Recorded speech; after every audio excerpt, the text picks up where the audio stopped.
অবশেষে আমাদের 44,000 metric ton cargo unloading শেষ, কিন্তু আমরা সেম পোর্ট থেকে আবার লোডিং করব। এই জন্য আমরা পোর্ট থেকে বেশ কিছু নটিক্যাল মাইল দূরে এসে অ্যাঙ্কর করেছি।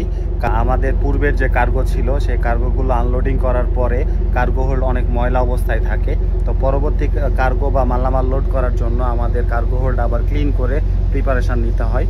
তো আমরা যে কার্গো হোল্ড ক্লিন করব, এই ময়লা পানিটা আমরা পোর্টের ভিতরে বের করতে পারবো না। এই জন্য আমাদের আবার বাইরে আসতে হয় ল্যান্ড থেকে অনেক দূরে, এবং এখানে এসে অ্যাঙ্কর করেছি এবং আমাদের কার্গো হোল্ড প্রিপারেশান চলছে। তারপরে আমাদের সব কিছু ক্লিন হয়ে গেলে আমরা আবার পোর্টের ভিতরে ঢুকবো এবং আমরা আবার নতুন কার্গো বা মালামাল আমাদের কার্গো হোল্ডে লোড করব।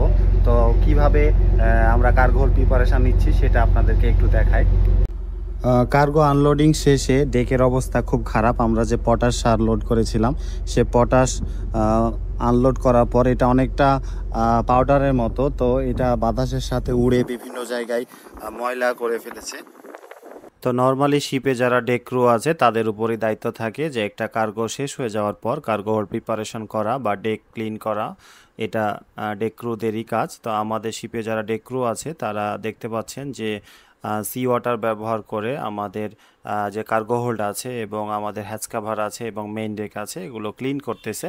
এবং প্রথমে সি ওয়াটার দিয়ে ক্লিন করার পর আপনারা জানেন যে সি ওয়াটারে অনেক লবণ থাকে, এই জন্য এর পরবর্তীতে ফ্রেশ ওয়াটার দিয়ে আবার ক্লিন করতে হয় এবং সবটা ঠিক মতো ক্লিন করা হয়ে গেলে তারপরে কার্গো লোডিং হবে। তো কার্গো হোল্ড প্রিপারেশান খুবই গুরুত্বপূর্ণ একটা জিনিস, তাছাড়া পরবর্তীতে কার্গো ড্যামেজ করে ফেলতে পারে।